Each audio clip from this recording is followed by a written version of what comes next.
Have you ever wondered how scientists separate different components of blood or bacteria in just a few minutes? The answer lies in one powerful tool, the centrifuge. Hi everyone, I'm Punita Anaprumpan Salapan, and today in this presentation we are diving into one of the most essential lab instrument, the centrifuge. Whatever you are, a student, a researcher or lab professional, understanding how a centrifuge works is crucial for accurate lab results. Let's move to the introduction. A centrifuge is a scientific instrument designed to separate fluid, gases, or liquid according to their density. This separation is achieved by rapidly spinning a container filled with the materials. The centrifuge force generated during this process push the denser substance towards the bottom of the container. Here's short and simple explanation of the different type of centrifuge shown in the images. Backtop centrifuge, a compact general purpose centrifuge used in small labs for routine sample separation. High speed centrifuge spin at higher RPMs, commonly used for research and clinical applications require faster separations. Microcentrifuge designed for small volume samples, often used in molecular biology and DNA analysis. Refrigerated centrifuge keeps small cool during centrifugation, essential for temperature sensitive samples like blood and proteins. Hematocrit centrifuge, specifically used to measure the percentage of red blood cells in the samples. Low speed centrifuge operates at lower speed, mainly used for separation blood component and cell cultures. Ultra centrifuge, extremely high speed centrifuge, used to separating the tiny particles like viruses, proteins, and DNA. Vacuum centrifuge uses a vacuum to remove solvent from sample, often used in sample concentration and preparation. Now let's see about the components of the centrifuge. Lead with electric lock ensure the safety of locking automatically during the operations. Rotor, the rotating part that holds the sample's tube. In this case, control panel display setting and allow adjustment including module. Identify the centrifuge types. Speed, control how fast the rotor spins. Acceleration and deceleration, adjust how quickly the centrifuge reach or slow down from maximum speed. Start or stop buttons. Begin or end the centrifuge process. Logo or program option can be customized or used to select different setting.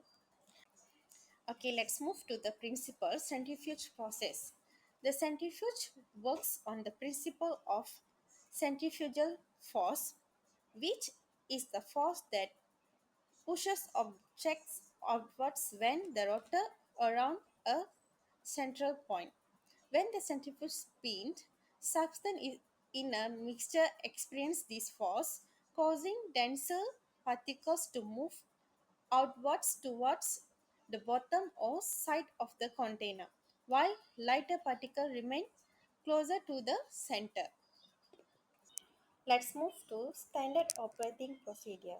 First, you need to turn on the centrifuge, open the lid, and select the appropriate rotor.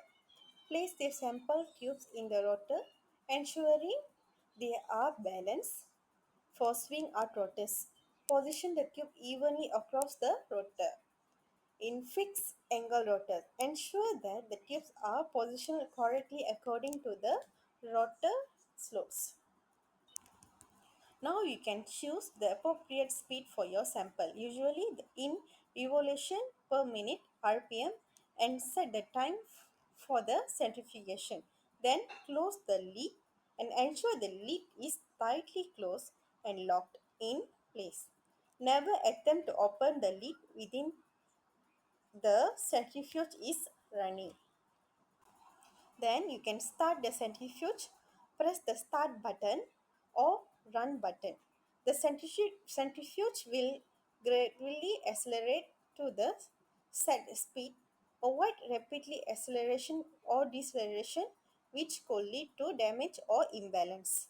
Monitor the process. Ensure the centrifuge is running smoothly without unusual vibration, noise, or error message. Wait for the centrifuge to stop. Allow the centrifuge to come to a complete stop on its own. Never open the lid while the centrifuge is still spinning. And this could be dangerous. Remove the tubes carefully after the centrifuge has completely slept spinning. Let's move to the maintenance part. There is a few maintenance for the centrifuge. One of the maintenance is daily maintenance. Clean after each use. Wipe the water chamber and leave with a soft damp cloth to remove any spills or debris. Inspect for damage. Check for cracks or corrosive in the rotor and other components. By truly ensuring all the parts are dry to prevent rust or corrosive. Weekly maintenance. Lubricate seals and O-ring.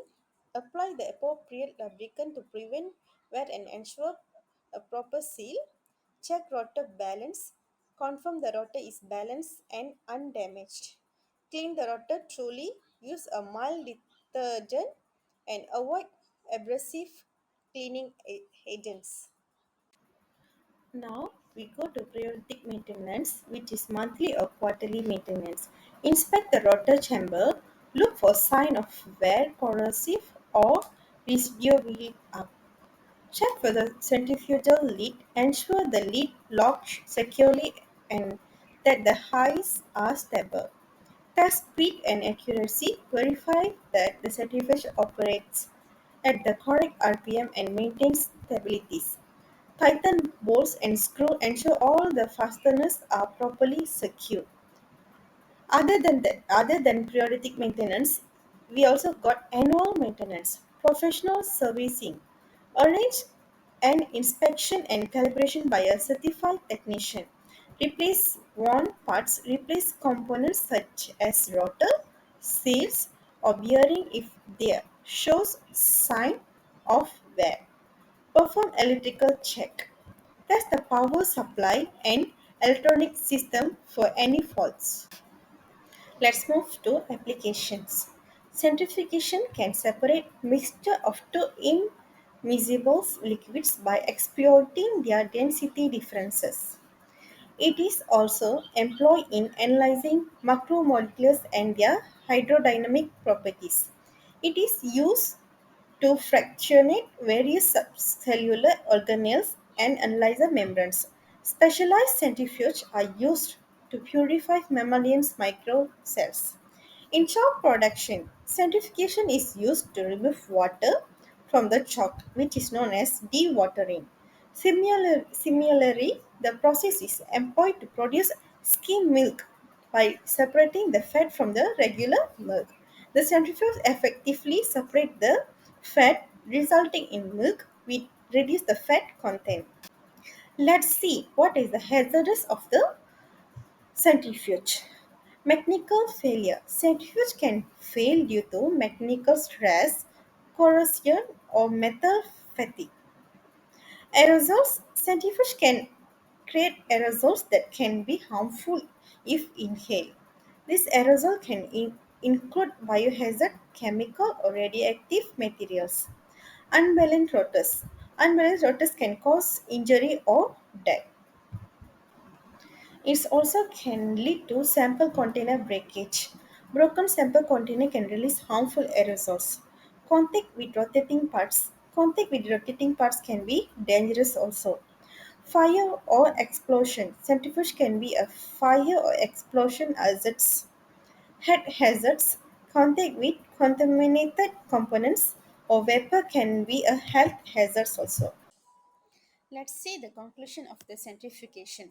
Centrifugation is a modern and effective technique for separating substance based on the density.